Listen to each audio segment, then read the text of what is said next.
एक बार की बात है। एक बार गांव में सूखा पड़ जाता है।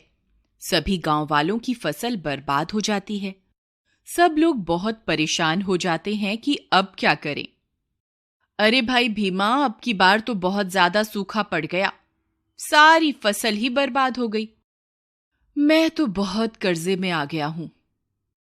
हाँ भाई नत्थू, मेरा हाल भी तुम्हारे जैसा ही है। जरूर हमारे गांव में किसी ने बहुत पाप किए होंगे, तभी भगवान उसी का बदला ले रहा है। मैंने सुना है साथ वाले गांव में एक बहुत प्रसिद्ध मंदिर है। चलो हम सब वहां जाकर भगवान से प्रार्थना करेंगे। क्या पता बारिश हो जाए। यही सोचकर वे सारे लोग मिलकर पास वाले गांव में भगवान के दर्शन और प्रार्थना करने जाते हैं। फिर अगले दिन जब वह वापस लौट रहे होते हैं तो उन्हें लौटने में देर हो जाती है और अंधेरा हो जाता है। उनकी गाड़ी घने डरावने जंगल से गुजरती है। सभी लोग बहुत डर जाते हैं। अरे भाई नत्थू, ये तो बहुत घना जंगल है, कहीं कोई भूत प्रेत ना मिल जाए रास्ते में। अरे यार भीमा, कोई भूत प्रेत नहीं होते। तू सबको डरा मत और चुपचाप बैठ जा। तभी उन्हें डरावनी डरावनी आवाजें सुनाई देती हैं। अरे भाई, मुझे तो बहुत डरावनी डरावनी आवाजें सुनाई दे रही हैं। मुझे लगता है आज जरूर हमारे साथ कुछ गलत होने वाला है। अरे भाई भीमा, तुम डरो मत। हम अभी तो भगवान के दर्शन करके आए हैं। कोई भूत प्रेत हमारा कुछ नहीं बिगाड़ सकता। तभी कुछ दूर जाने पर उनकी गाड़ी का पहिया एक पत्थर से टकराता है। अरे मर गए रे, लगता है भूतों ने हमला कर दिया। सब अपनी जान बचा के भागो। अरे यार भीमा, तेरा तो सिर्फ नाम ही भीमा है। असल में तो तू बहुत डरपोक है। देख, ये तो सिर्फ एक पत्थर था, हमारी गाड़ी के पहिए के नीचे आ गया था। फिर थोड़ी दूर जाने पर पहाड़ी से एक पत्थर लुढ़कता हुआ उनकी गाड़ी पर गिरता है। अरे मर गए रे, लगता है भूतों ने पहाड़ी से हमला किया है। ये भूत हमारे ऊपर पत्थर बरसा रहे हैं। नहीं भाई, ऐसा कुछ नहीं है। पहाड़ी से पत्थर अक्सर गिरते रहते हैं। तुम चुपचाप बैठो, ज्यादा शोर मत मचाओ। तुम्हारे शोर मचाने से भूत तो नहीं आएंगे, किंतु कोई जंगली जानवर आ गया तो वह जरूर हमें कच्चा ही खा जाएगा। नत्थू भाई, लगता है तुम ठीक कह रहे हो। फिर थोड़ी दूर जाने पर एक जंगली सियार सामने आ जाता है। वे सब लोग बहुत डर जाते हैं। भीमा, मैंने तुमसे कहा था ना कि जोर जोर से मत चिल्लाओ, कोई जंगली जानवर हमारी आवाज सुन लेगा।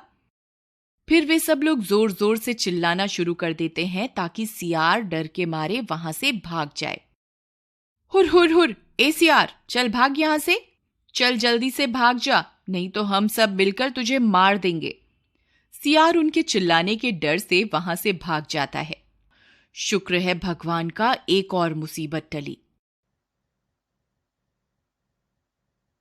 फिर थोड़ी दूर जाने पर तभी जोर जोर से बारिश शुरू हो जाती है।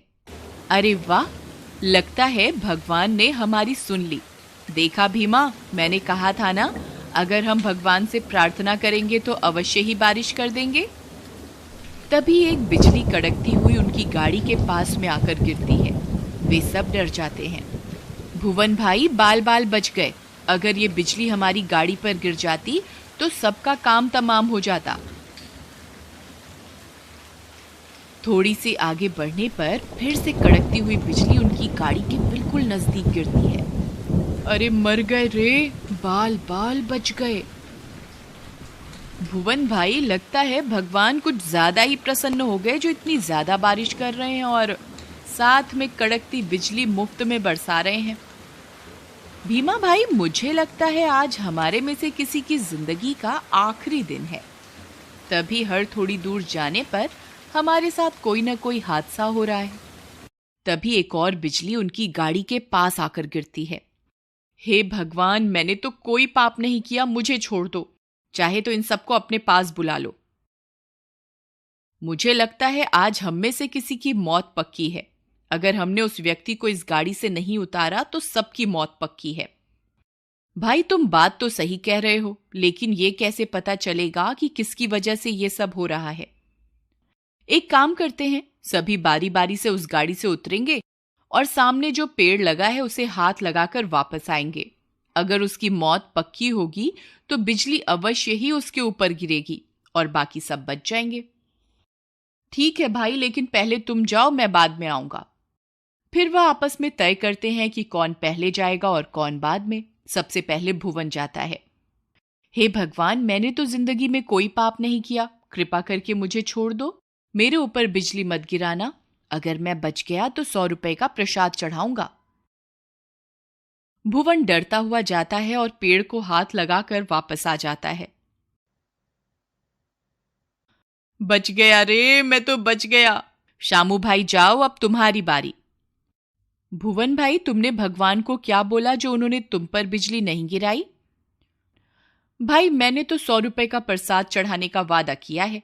अच्छा, हे भगवान, मैं 200 रुपए का प्रसाद चढ़ाऊंगा, कृपा करके मेरी जान भी बख्श दो। इतना बोलकर शामू भी पेड़ को हाथ लगाकर वापस गाड़ी में आ जाता है। हे भगवान, तेरा लाख लाख शुक्र है जो तूने मेरी जान बख्श दी। जाओ भाई, भीमा अब तुम्हारी बारी। भीमा डर जाता है और सोचता है क्यों ना पहले नत्थू को भेज दूं, क्या पता इसके ऊपर ही बिजली गिर जाए। नहीं भाई भीमा, जो हमने आपस में तय किया था हम उसी हिसाब से चलेंगे। अगला नंबर तुम्हारा है, तुम ही जाओगे। भीमा डरते हुए, हे भगवान मेरी जान बख्श दो, मैं 500 रुपए का प्रसाद चढ़ाऊंगा, बस किसी तरह मेरी जान बख्श दो। भीमा भी उस पेड़ को हाथ लगाता है और कुछ नहीं होता और वह खुशी खुशी वापस आ जाता है। अरे भाई, मैं भी बच गया। अब सिर्फ नत्थू ही बचा था। सबको लग रहा था यही है जिसकी वजह से आज हम सब फंस गए हैं। नत्थू यह सोचकर उदास हो जाता है कि उसकी वजह से सबकी जान आज जोखिम में पड़ गई। वह पेड़ को हाथ लगाने के लिए चल देता है। हे भगवान, मैंने अपनी जिंदगी में कोई बुरा काम नहीं किया है, हमेशा मेहनत से रोजी रोटी कमाई है, कभी किसी के साथ कोई बुरा नहीं किया, कभी कोई छल कपट नहीं किया। अगर फिर भी मुझसे कोई भूल हो गई हो तो उसके लिए मुझे क्षमा करना। बस इतनी सी विनती है कि मेरे परिवार की रक्षा करना। मैं अपनी जान देने के लिए तैयार हूं, आप मुझ पर बिजली गिरा दो, मैं अपनी मृत्यु स्वीकार करता हूं। यह बोलकर वह पेड़ के पास पहुंच जाता है। गाड़ी में बैठे बाकी लोग बहुत खुश होते हैं, उन्हें लगता है कि वे सब बच गए। जैसे ही नत्थू पेड़ को छूता है, जोर से बिजली गिरने की आवाज आती है, लेकिन वह बिजली नत्थू पे नहीं उस गाड़ी पर गिरती है जिसके ऊपर बाकी के सभी लोग बैठे होते हैं। और नत्थू ही इकलौता ऐसा इंसान था जिसके कर्म की वजह से बाकी के सभी लोग सुरक्षित बचे हुए थे। नत्थू की वजह से ही गाड़ी के आसपास तो बिजली गिर रही थी, किंतु गाड़ी के ऊपर बिजली नहीं गिर पा रही थी क्योंकि उस गाड़ी पे नत्थू था। लेकिन इन्होंने उसी को गाड़ी से उतार दिया। नत्थू यह सब देखकर बहुत उदास हो जाता है।